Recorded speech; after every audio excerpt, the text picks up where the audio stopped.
très bien. Ben, ça va, ça va. Et on a eu un tout petit peu de temps de se déstresser un peu. Et l'année est terminée, on a traversé, grâce à Dieu et gloire à Dieu. Et voilà que commence la nouvelle année 2026. Merci beaucoup. Nouvelle année 2026, c'est le premier numéro de l'année. Jeff Pram, que vous avez le plaisir en tout cas de passer pour le premier numéro de l'année 2026. Jeff Prambi, on va commencer par cette question d'actualité. Nous avons vu le chef de l'État qui était parti au Luanda a échangé avec le président de l'Union africaine, le chef d'État angolais, Jean Lourenço, au menu la question de la sécurité et aussi l'enterrement de l'accord signé entre les deux pays, la RDC et le Rwanda, devant la présence du président américain Trump, encore donc jusque-là qui souffre de son application du côté du groupe rebelle. Est-ce que cette rencontre avec le chef de l'État, fait avec son homologue Jean Lourenço, serait encore un moyen de faire retourner ces derniers dans cette démarche qui lui avait entrepris, dont nous avons comment est-ce qu'elle a été fini. Le chef de l'État n'avait pas respecté les rendez-vous du 18 décembre 2024. Il s'est rendu à Doha. Est-ce qu'aujourd'hui, ça serait une bonne démarche que Jean Lourenço se revient qu'on s'implique encore dans ce dossier de la RDC? Merci beaucoup. La question est assez complexe parce que c'est les dossiers du jour, c'est les dossiers de l'heure. Et effectivement, nous devons en parler. Et nous commencerons comme d'habitude par dire qu'il est tout à fait de bonne loi que le chef de l'État fasse son travail. Il est le premier diplomate de notre pays. Et autant qu'il est le premier magistrat ou encore le commandant suprême des forces armées ou le premier magistrat du pays. Et donc, on ne peut qu'observer, l'encourager dans ce qu'il fait, dans l'accomplissement de ses tâches les plus régaliennes. Mais qu'à cela ne tienne, et nous allons là plus ou moins manifester un peu notre désarroi, sinon notre tristesse ou encore notre déception. Déception, nous l'avons dit en son temps. Et par rapport à la façon dont cette affaire sécuritaire de notre pays, qui est en fait la préoccupation principale de tout Congolais digne de ce nom, à l'heure qu'il est. Et vous connaissez ceux qui ont eu l'occasion de nous suivre depuis le début de cette crise sécuritaire, en tout cas son aggravation. Nous n'avons pas manqué de nous prononcer sur l'évolution de la situation et l'évolution qui est en fait, on n'en dirait pas plus ou moins, c'est très catastrophique. Dans la mesure où nos populations continuent jusqu'à l'heure où il est et de mourir, d'être tués. Si on dit mourir, c'est comme s'ils mouraient de maladies. Et oui, des maladies aussi, de la faim aussi et autres, mais continuent d'être tués. Et notre territoire national continue de s'amoindrir dans la mesure où l'occupation gagne du terrain. Et cela ne peut que nous préoccuper encore davantage. Et lorsque nous voyons ce qui se passe et que l'on se rend compte que réellement, on se pose la question si on prend vraiment la mesure de la chose et comprendre ce que nous vivons et que c'est de la vie de la nation qu'il est en jeu et qu'il est question et de vies humaines, des nôtres, qui sont en jeu. Et voilà que au départ, quand Luanda a commencé, il y a eu tellement de tergiversations avec l'équipe ou les équipes qui se sont succédées dans des négociations très très très mal conduites. Nous l'avons dit, relisez nos déclarations sur Luanda étape par étape. Et nous avons décelé les failles, les incohérences tout à fait inimaginables et des interprétations ou du moins des inventions de communication du chef du gouvernement ainsi que de Madame la chargée de la diplomatie congolaise. Et je citais le ministre ou la ministre des Affaires étrangères et qui, sur papier, le communiqué disait une chose et elle communiquait autre chose dans les médias et ça a scandalisé le monde. Pendant que la situation évoluait, et on a vu le chef de l'État, le nôtre, se retrouver brusquement, atterrir à Doha, et sans trop comprendre ce qu'il en était. Et nous savons que cela a été fait à la demande de la nôtre, en tout cas de la partie RDC, selon ce qui est dit, infligeant ainsi une gifle terrible à Lorenzo, le président d'Angola. Et nous avons dit en son temps que cela pourrait s'apparenter à une insulte. La personne du président angolais qui s'était donné corps et âme, et nous avons dit aussi dans nos déclarations que c'était une erreur stratégique extrêmement grave et qui allait nous coûter très cher.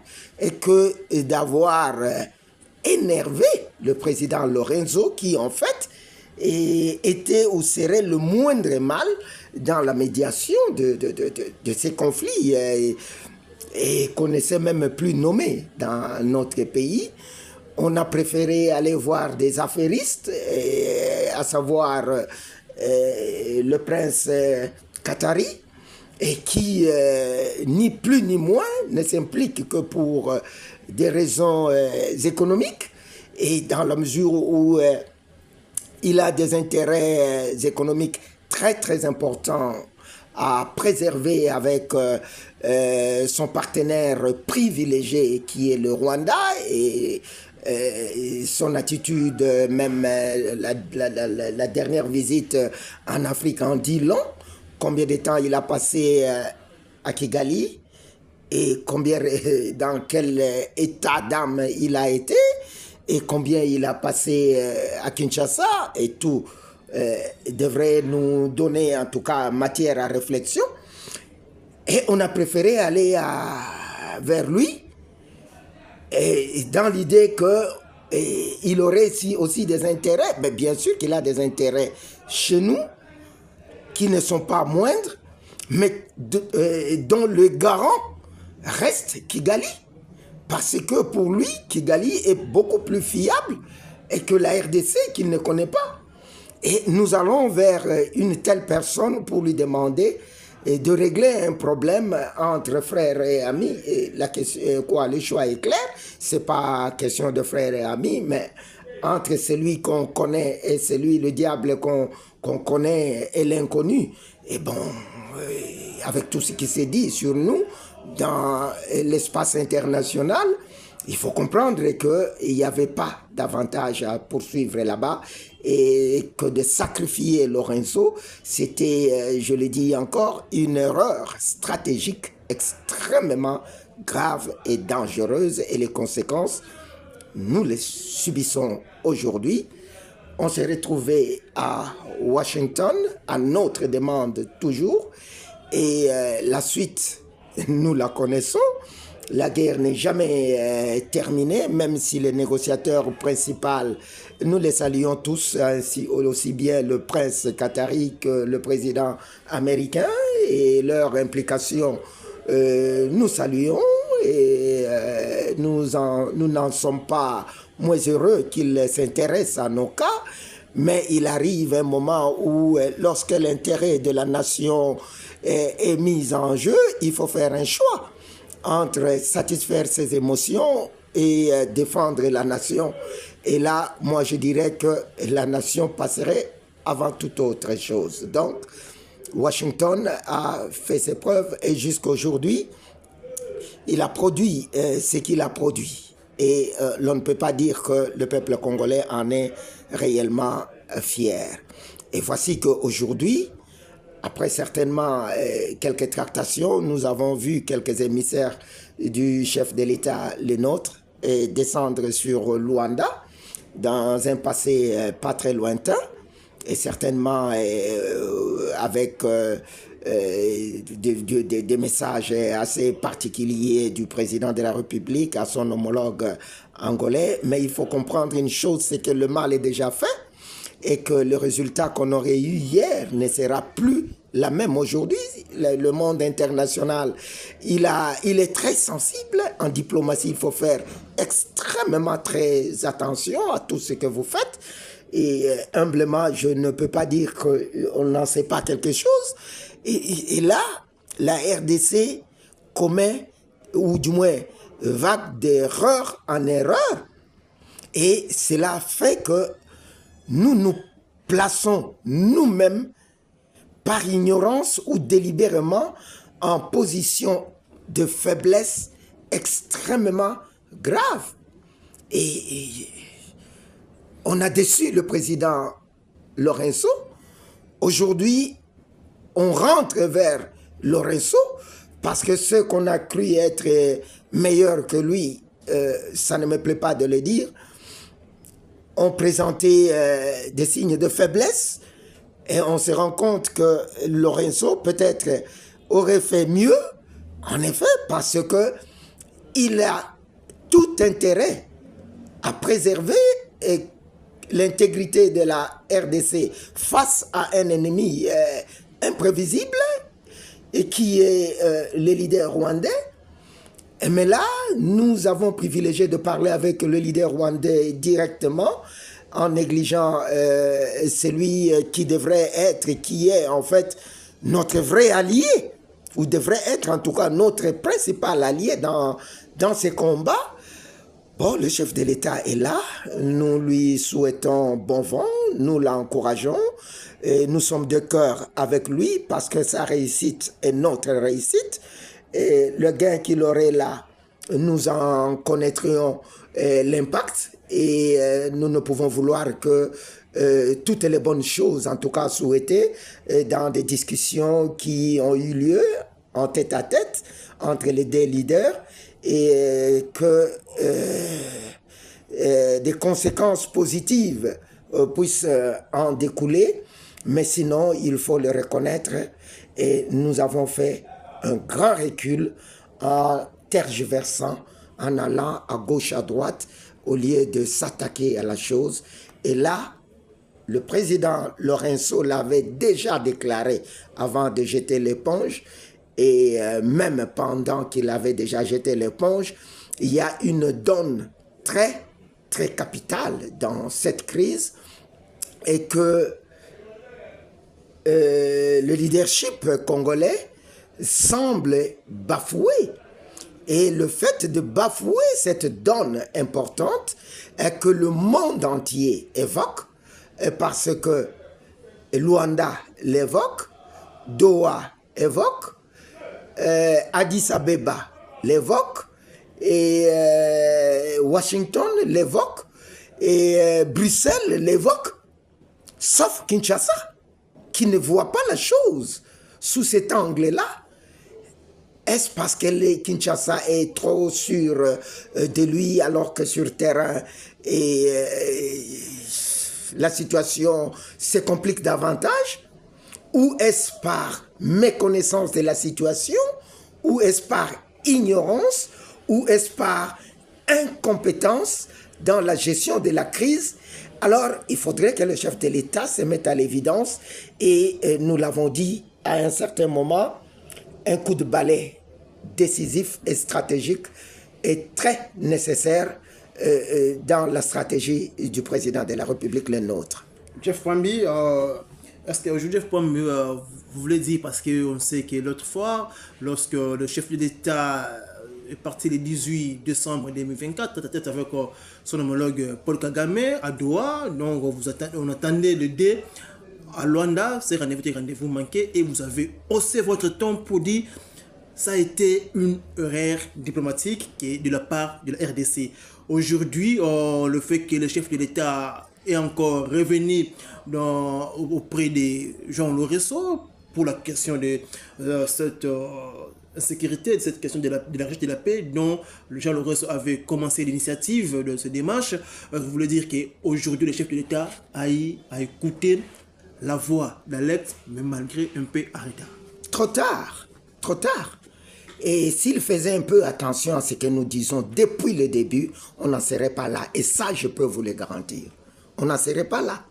Et faites une lecture, je venais de donner un bref de la situation. Et vous comprendrez que tout ce que nous avons dit, toutes les sonnettes d'alarme que nous avons tirées, se sont avérées être importantes. Si cela avait été suivi, aujourd'hui, on n'en serait pas là. Et que le chef de l'État, aujourd'hui, ait entendu la voix de la raison pour comprendre que Doha et Washington ne feraient pas mieux que Luanda dans cette crise. Bon, nous ne pouvons que nous en féliciter, nous en réjouir, mais c'est trop tard. Trop tard dans la mesure où nous y allons, où nous rentrons en position de grande faiblesse. Et parce que la position que nous détenions autrefois, la confiance a été effritée. Lorenzo ne va plus nous prendre au sérieux parce que nous l'avons insulté. Nous avons craché à sa figure. On ne doit pas se leurrer. Et maintenant, en traitant avec nous, il va le faire avec des pincettes, avec des réserves. Parce qu'il va se dire, bon, s'ils étaient avec moi, ils m'ont abandonné, ils m'ont sacrifié, m'ont jeté comme on jette, voilà, et qui se sont retrouvés à Doha parce qu'ils ont pensé que j'étais mieux. Et là, on semble presque laisser tomber encore Doha pour Washington et laisser tomber Washington pour revenir à Luanda. Et que sera la situation demain? Là, la personne se pose la question. Et donc, il faudra lui donner des garanties. Lesquelles? Parce qu'on n'en a pas. Parce qu'en fait, nous sommes perdus. Nous tergiversons, nous allons à gauche, à droite. Nous savons... Et dans tout ça, est-ce que nous connaissons notre propre problème? Est-ce que nous savons réellement le problème auquel nous faisons face?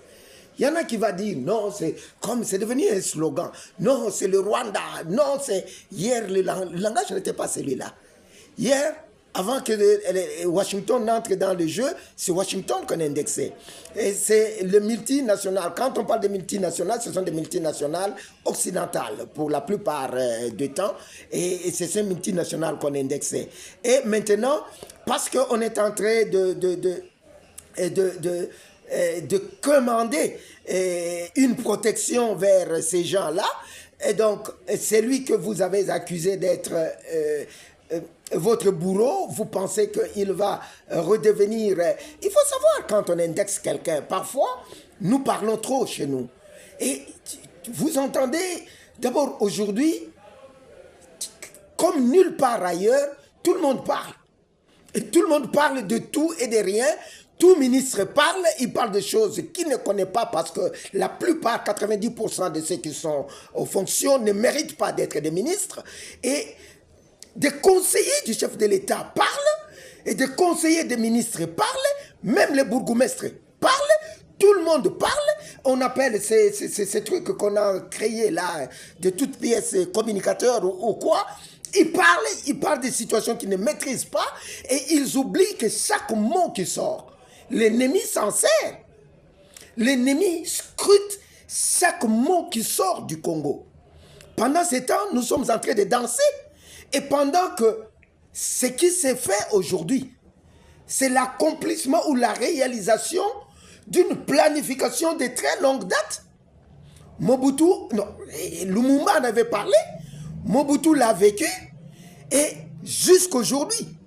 Mais quand nous nous adressons, ou du moins quand nous adressons cette question, nous faisons comme si c'est quelque chose qui vient d'arriver, et la faute, elle est là, c'est X, Y. Non, cette question nécessite qu'on s'asseye. Pas tous ces gens-là qui sont en train de chanter à gauche, à droite, des nullards. Je suis désolé. Des personnes qui ne comprennent pas l'enjeu. L'enjeu est très grave. Il est extrêmement grave. qu'il faut du sérieux. Et ce sérieux nécessite impérativement que le chef de l'État donne finalement le go.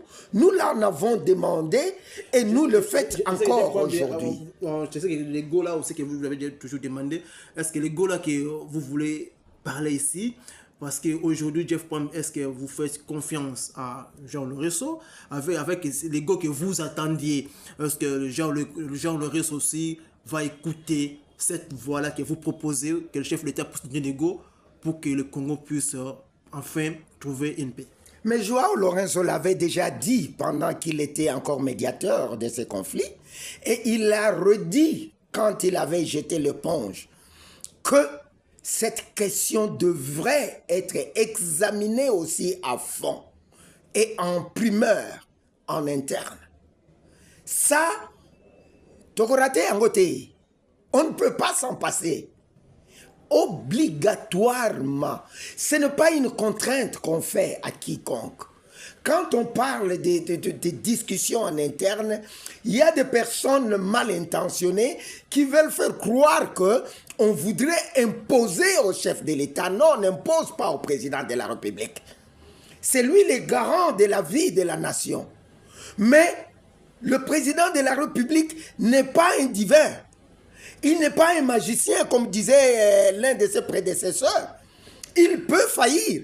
Et jusqu'aujourd'hui, il s'est avéré que ceux qui l'entourent n'ont pas réussi à donner au président de la République parce que lui ne travaille que sur base des éléments qui lui viennent de ce mécanisme constitutionnel qui est mis à sa disposition. Or, ce mécanisme constitutionnel qui devrait orienter le chef de l'État est défaillant. Et quand il est défaillant, le chef de l'État ne s'en sort pas. Raison pour laquelle nous en appelons à la révision de ce mécanisme étatique qui est à la disposition du président de la République pour la sauvegarde de la nation, pour sauver l'intégrité de notre pays et les vies humaines de nôtres qu'on perd gratuitement. Parce qu'on aurait pu éviter cela. Et c'est à ça que nous nous attelons. Que nul ne pense que lorsqu'on dit qu'on doit se voir en interne, qu'on voudrait imposer au président de la République quoi que ce soit, ni même qu'on en voudrait, il y en a même qui parlent, non, le mandat du chef de l'État est encore... Mais qui vous parle du mandat du chef de l'État ici? On parle de la vie de la nation, qui est même au-dessus du mandat de qui que ce soit. Chef de l'État soit-il, et le président de la République est le premier à en savoir quelque chose. Donc, je reviens avec cette affirmation que Luanda l'a dit, et Bruxelles l'a dit, Washington l'a dit, Doha l'a dit, Addis Abeba l'a dit, et Kinshasa, la population s'est levée pour le dire. Pas plus tard qu'au 4 octobre, la société civile est descendue de manière pacifique, le président de la République invité, le gouverneur de la ville de Kinshasa invité pour réclamer la même chose. Allons aux assises pour revoir la situation du fonctionnement de notre pays. Qu'est-ce qui marche? Qu'est-ce qui n'a pas marché pour que, depuis l'aube des temps, le président Tshisekedi a hérité d'un conflit, a hérité d'une guerre, mais ses prédécesseurs l'ont vécu. Mais pourquoi nous devons demeurer dans cette situation? La seule façon de régler cette question, ce n'est pas d'aller à Luanda, à Washington, à Doha ni ailleurs. C'est de s'asseoir à Kinshasa. Et quand je parle Kinshasa, ça ne veut pas dire nécessairement qu'on doit se tenir à Kinshasa, mais je parle d'une initiative locale pour que l'on discute de nos problèmes à fond et que l'on propose des solutions du genre qui se trouve dans le plan de contingence d'alerte RDC pour éviter le chaos dans notre pays. Or, le chaos, nous y sommes déjà. Raison pour laquelle Alerte RDC a révisé ou a mis à jour son plan de contingence tenant compte de toutes les contingences qui s'imposent ou qui se sont imposées dans le fil du temps pour que l'on reste à jour et que l'on propose des pistes de solutions qui soient les plus efficaces possibles. Jeff Pambi, on doit être intéressé que vous venez de dire, donc, est-ce que c'est aujourd'hui ce que vous demandez que le chef de l'État puisse donner le go pour que le Congolais puisse se mettre autour d'une table pour parler de la RDC, si cela s'est déroulé à l'extérieur de la RDC, soit si on choisissait Togo, est-ce que Jeff Pambi, vous serez d'accord? Le problème, ce n'est pas que ce soit Togo ou ailleurs. Le problème, c'est de trouver... D'abord, il doit y avoir un certain dépassement de soi. Un, du président de la République. Deux, des institutions de la République. Et trois, de la partie ou des autres partis en conflit dans notre pays. Je parle de partis internes en conflit. Donc, il y a l'opposition, il y a la majorité, l'opposition dans sa diversité, la majorité dans sa diversité et la société civile aussi autant dans sa diversité. C'est-à-dire, tout le monde, il faudrait qu'il y ait un dépassement de soi. Il faut dépassionner le débat. Comprendre que si nous voulons réellement trouver une solution durable à ceci, il faudrait qu'à un certain moment, que l'on mette des égos de côté et que l'on choisisse, puisqu'il est question, votre question est claire, ça parle de la localisation, de la situation géographique du lieu où on pourrait se réunir pour ça. Donc, il faudrait que ça soit un milieu qui rassure toutes les parties, parce que vous savez que la question de sécurité est très importante. Si nous en sommes là où nous sommes, c'est parce que la question sécuritaire n'a pas été au beau fixe. Et pour que l'on mette toutes les batteries réellement en marche, il faudrait garantir un minimum, si pas le maximum, des conditions possibles de sécurité pour les uns et les autres, c'est-à-dire des parties en discussion. Et ces conditions impliquent aussi le lieu où doit se tenir ces assises. Et je crois que l'histoire nous apprend qu'on a été à un moment en Afrique du Sud, parce que l'Afrique du Sud a présenté des garanties de sécurité pour tout le monde.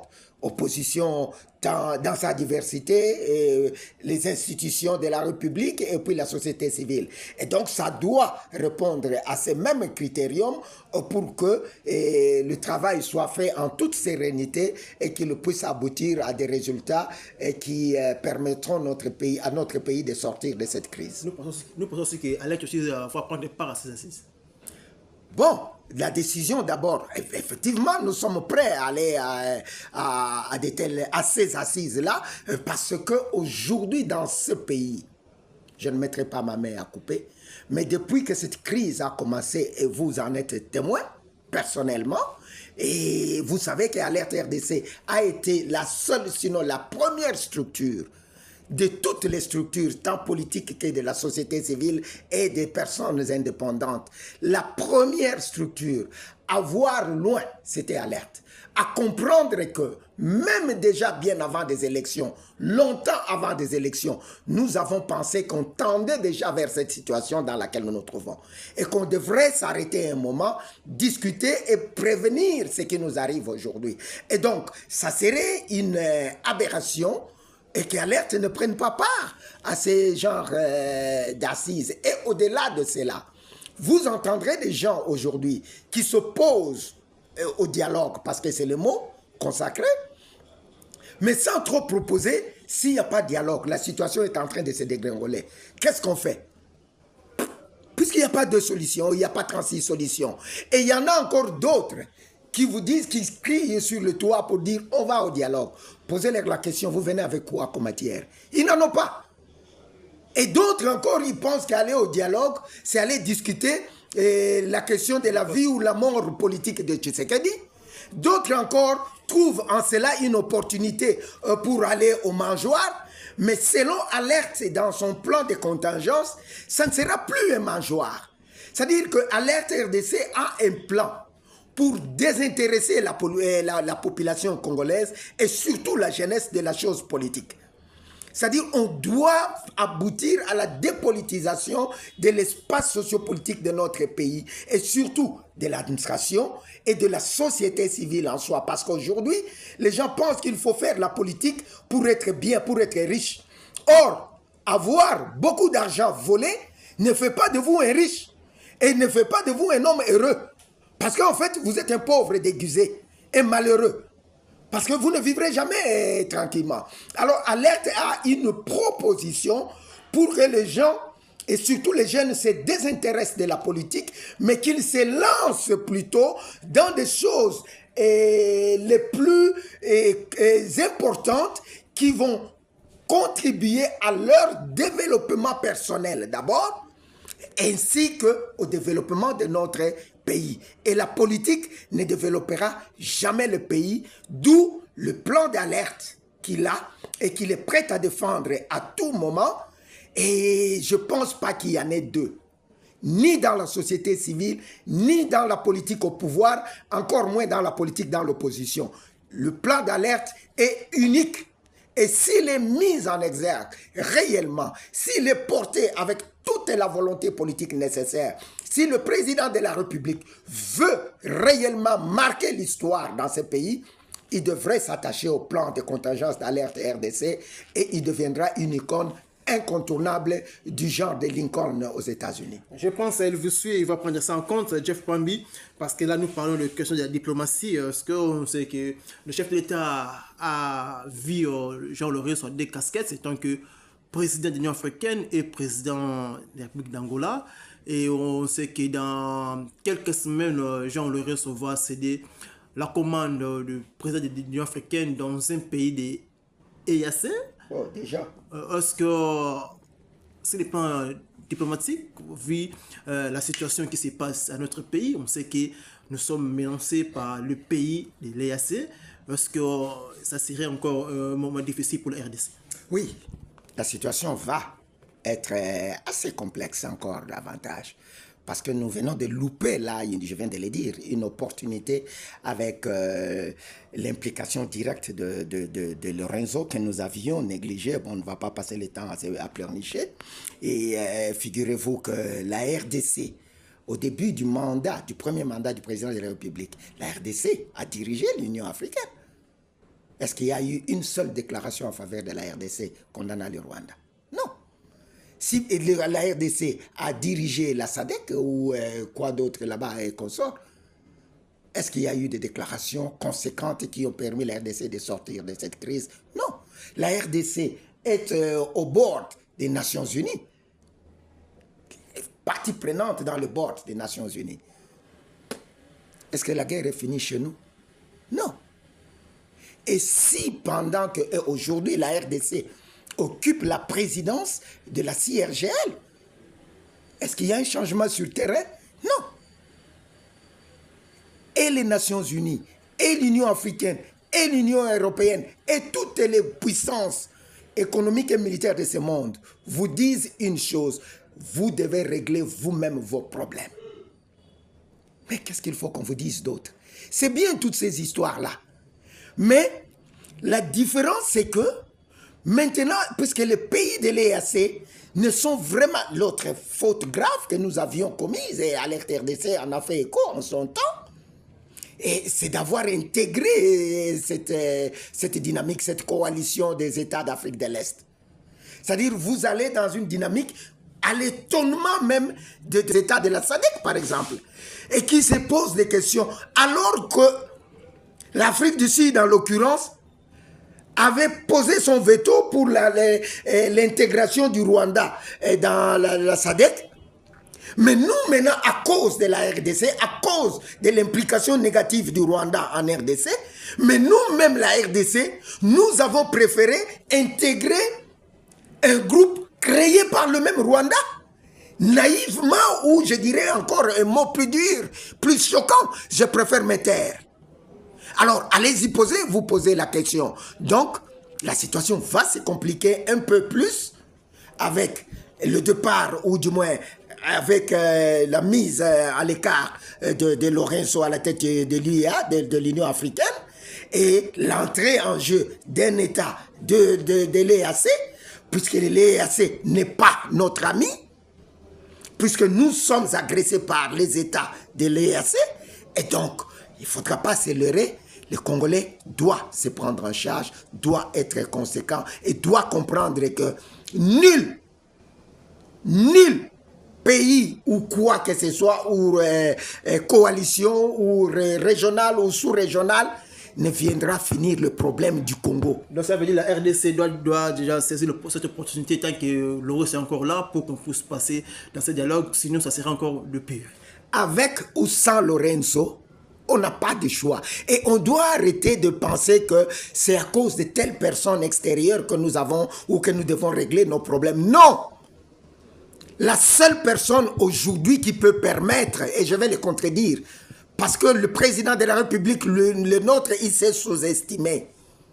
En disant en Europe, là, à Bruxelles ou quoi, et que les deux personnes qui pouvaient régler ces problèmes au Congo, c'était lui et les Rwandais, et le président, son homologue rwandais. Ça, c'est archi faux. La seule et l'unique personne qui peut enclencher le processus de règlement du problème du Congo reste Félix Tshisekedi, président de la République. Et ils ne sont pas deux.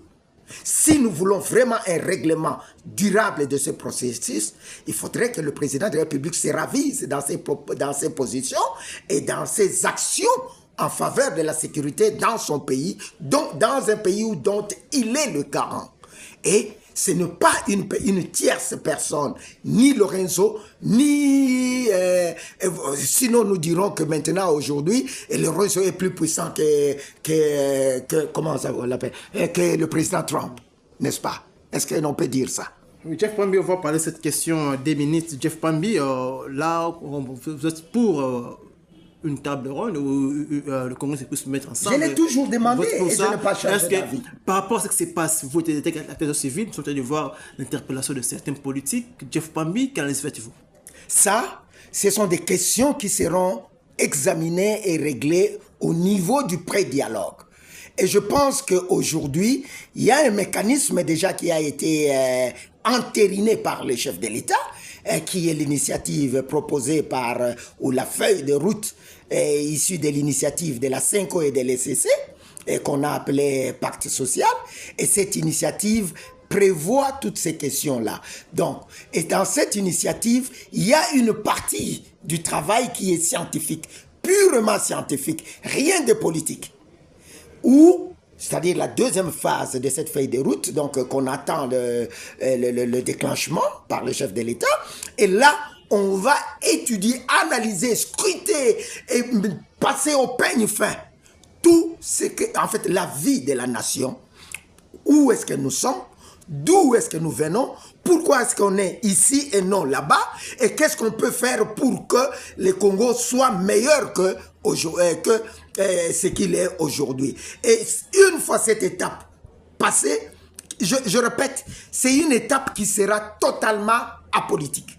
Parce que ce sont des scientifiques, ce sont des connaisseurs, ce sont des experts dans des domaines différents de la vie d'une nation qui vont s'empoigner idée contre idée, intelligence contre intelligence pour apporter des propositions qui seront enfin versées dans ce qui sera appelé dialogue.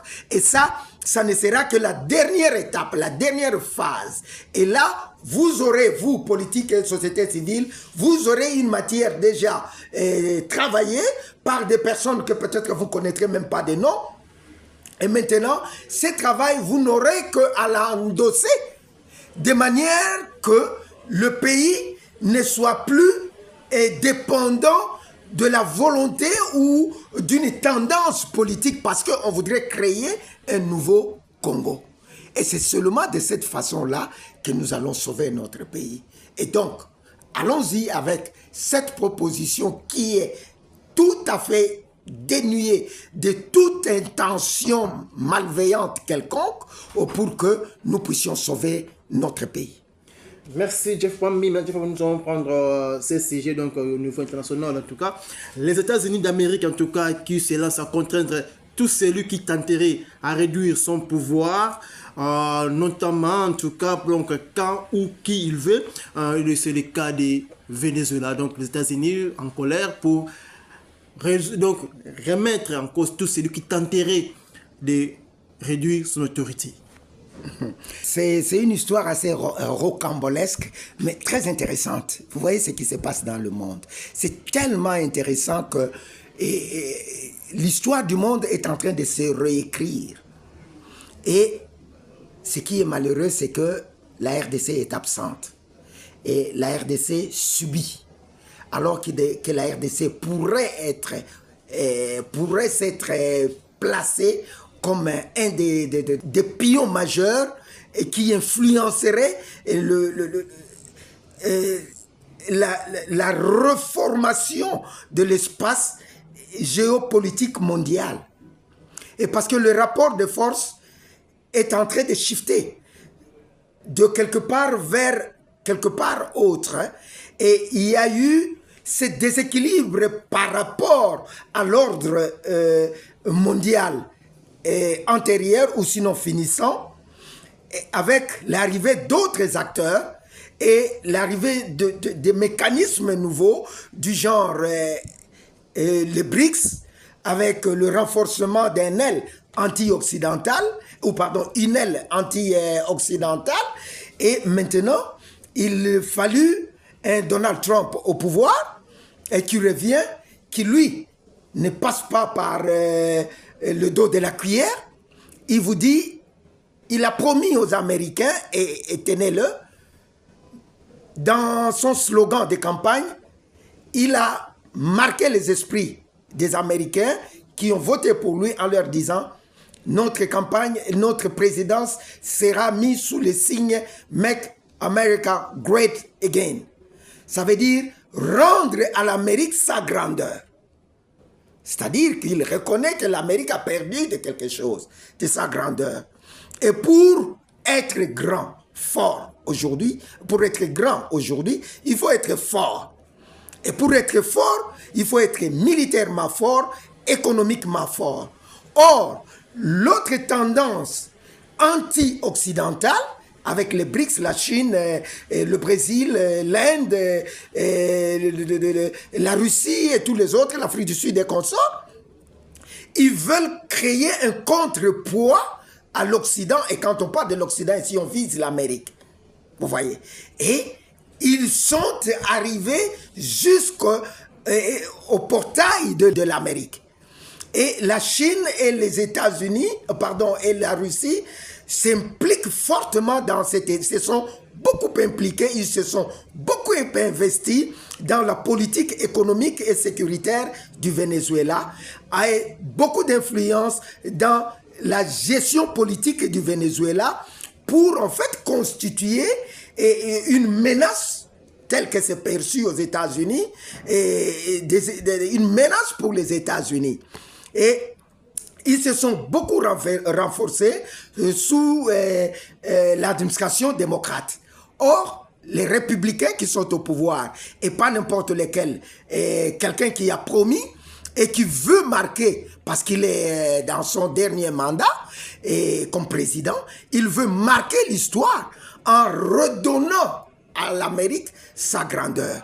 Et donc, il essaye de s'imposer dans les conflits dans le monde, mais en même temps, il dit, et ce n'est pas différent de ce que la Russie fait. Et vous vous rendrez compte que ni l'Europe, ni la Russie n'arrivent réellement à s'attaquer. Ils condamnent, entre guillemets, c'est diplomatique, parce qu'ils ne peuvent pas se taire.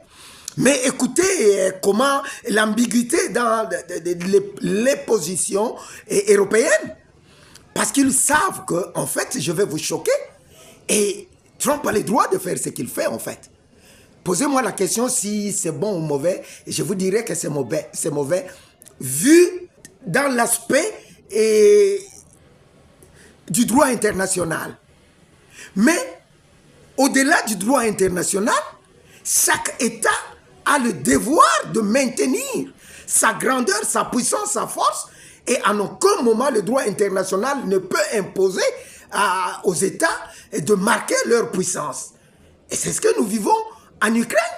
Et ce que nous vivons en Ukraine, ou du moins ce que nous vivons avec le Venezuela et les États-Unis, c'est la réplique de ce qu'on vit entre la Russie et l'Ukraine.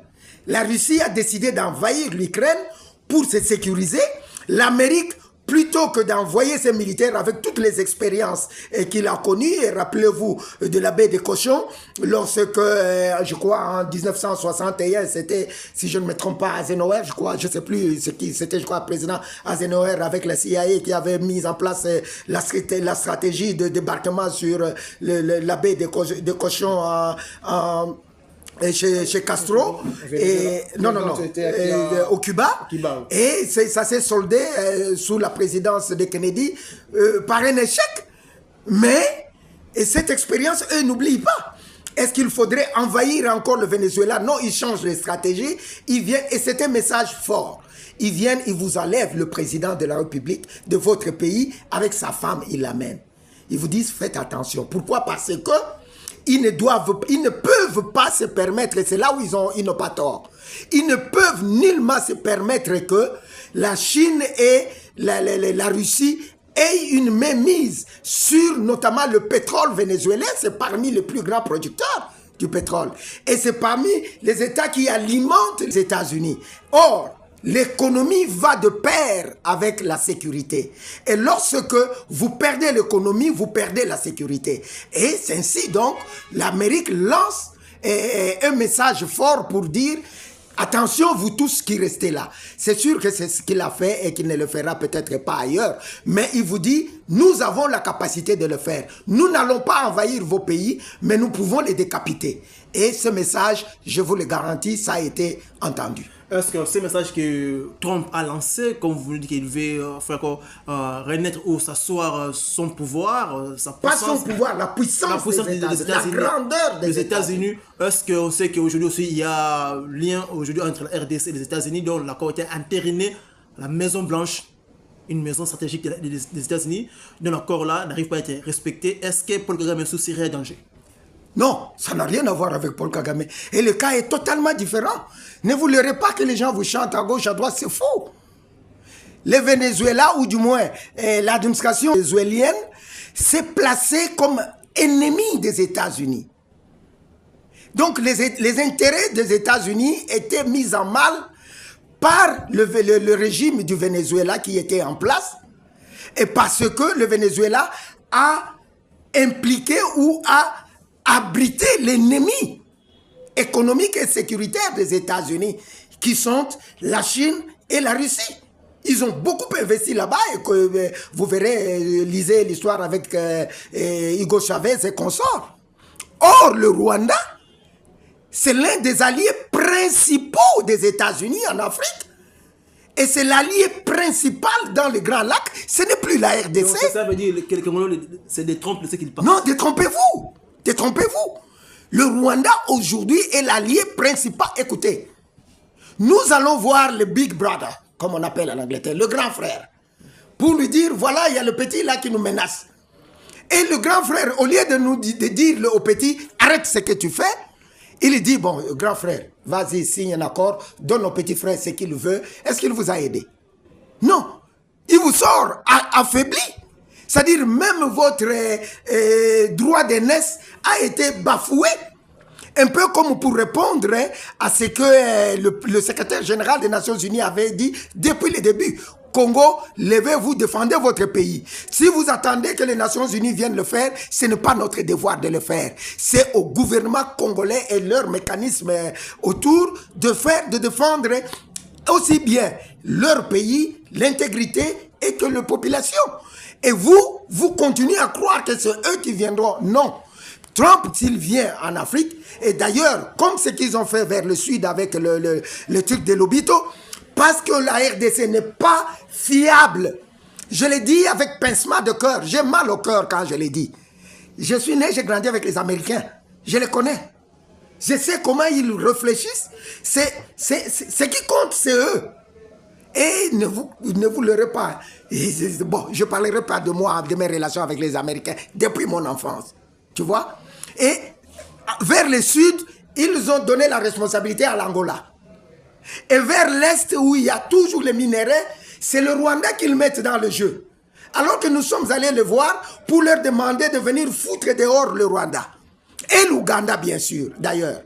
Mais ils viennent, ils disent non, bon, négocier avec lui, donnez-lui ce dont il a besoin et puis c'est fini. Et quand on finira avec le Rwanda, encore faudra-t-il qu'on finisse. On va passer à quel stade? En Ouganda. Donc nous devons encore négocier Washington bis avec l'Ouganda. Et quand on va finir avec l'Ouganda, le Burundi va dire non, moi aussi j'étais partie prenante. Et si la Tanzanie disait la même chose? Et si l'Afrique centrale se levait aussi pour dire non? Et moi alors, j'ai une partie ici et cette partie m'appartient. Merci Jeff Pwambi. En tout cas, nous arrivons à la fin de notre émission. Nous sommes restés avec 2 minutes. Jeff Pwambi, dans 2 minutes, qu'est-ce que vous voulez dire, M. Congolaise? Et surtout ceux qui sont victimes de cette République pour cette année qui vient de commencer avec la présence de cette crise dont l'accord entériné aux États-Unis souffre toujours. Et je vais d'abord commencer par la responsabilité que vous me donnez aujourd'hui. Cela me va droit au cœur que je sois celui qui a clôturé l'année dans votre émission et qui démarre l'année nouvelle. Et je suis flatté. Et je vous dis merci. Et je vous le dis de tout mon cœur. Et je vais m'adresser à la population congolaise pour dire merci pour tout ce temps, toute cette année que nous venons de passer, mais surtout, pardon. Pardon au nom du leadership congolais, au nom de l'intelligentsia congolaise, au nom de l'élite congolaise qui a failli.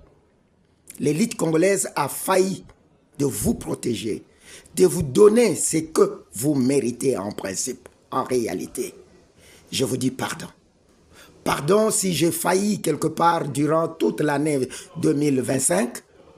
Si j'ai proposé quelque chose qui n'a pas apporté ce que vous attendiez. Si j'ai placé un mot qui a énervé quelqu'un, je vous dis pardon de tout mon cœur. Mais merci surtout pour l'accompagnement et au chef de l'État. Président de la République, très cher frère, je vous parle pas comme président de la République, mais comme frère et grand frère parce que vous êtes l'aîné de la famille aujourd'hui. La responsabilité de la famille vous incombe. Mettez de côté des égos. N'écoutez pas toutes ces voix qui vous soufflent à l'oreille parce que les nôtres peut-être n'arrivent pas à votre oreille. Mais celles qui viennent à votre oreille, vous avez un combat des plus difficiles à mener. C'est un combat contre vous-même. Si vous n'arrivez pas à gagner le combat contre vous-même, alors nous sommes tous foutus. Le combat contre vous-même sous-entend que vous écoutiez vos proches en termes de profession, c'est-à-dire vos collaborateurs, que vous écoutiez vos amis, que vous écoutiez les membres de votre famille, que vous écoutiez la première dame, votre charmante épouse, très chère sœur, que je salue de tout mon cœur. Mais à la fin, vous devez faire le condensé et l'analyse de tout ce que vous avez écouté et vous devez prendre une décision en tant que chef et chef de la famille, numéro 1 de la famille, et vous devez sauver la famille. Si vous appliquez que ce qu'un membre vous dit de tout ce que je viens de citer, vous risquez de faire fausse route. Écoutez-les tous, les uns les autres. Écoutez même ceux qui vous énervent. Écoutez même ceux qui vous ont insulté. Parce qu'il en est ainsi. Mais en bon père de famille, ne prenez pas une décision sur base des émotions, sur base de la colère, sur base du règlement des comptes, parce que vous avez vécu ceci. Oui, nous avons vécu des choses pendant des années dans l'opposition. Mais maintenant, nous ne sommes plus dans l'opposition. Et nous ne défions personne. Nous ne défions que la vie de la nation en disant que nous allons l'améliorer et nous allons améliorer les conditions et la sécurité de nos populations et de la nation entière. Et croyez-moi, nous sommes prêts et ta population, votre population congolaise est prête à vous accompagner sur cette voie-là et vous sortirez grand dans l'histoire de ce pays. Et je reviens au peuple congolais dans l'ensemble, levez-vous, parce que nul ne viendra faire à votre place ce que vous devez faire. Il y a des règles dans toute nation, dans tout pays. Respectez les règles, mais levez-vous lorsque vous êtes lésé. Lorsque vous pensez que ce qui devrait être fait n'a pas été fait, levez-vous et revendiquez vos droits. Lorsque vous considérez que ce qui se fait aujourd'hui n'apporte pas le résultat que nous attendons parce que notre pays est en train de partir. Personne, aucun autre État n'a aucun intérêt que le Congo reste un et unique et indivisé. Parce que s'il se divise aujourd'hui, les autres collaboreront avec les partis qui seront divisés. Mais nous aurons perdu en ces temps-là. Alors c'est à nous de nous lever et de défendre l'intégrité de notre pays, qu'il reste demeure un Congo, République démocratique du Congo, tel que nous l'avons hérité de ceux qui nous ont précédés. Mais si vous ne vous levez pas avec moi pour défendre la nation, pour défendre l'intégrité de notre pays, pour défendre nos institutions, personne d'autre ne le fera à notre place. Nous sommes ensemble. Que Dieu vous bénisse et que Dieu bénisse la République démocratique du Congo.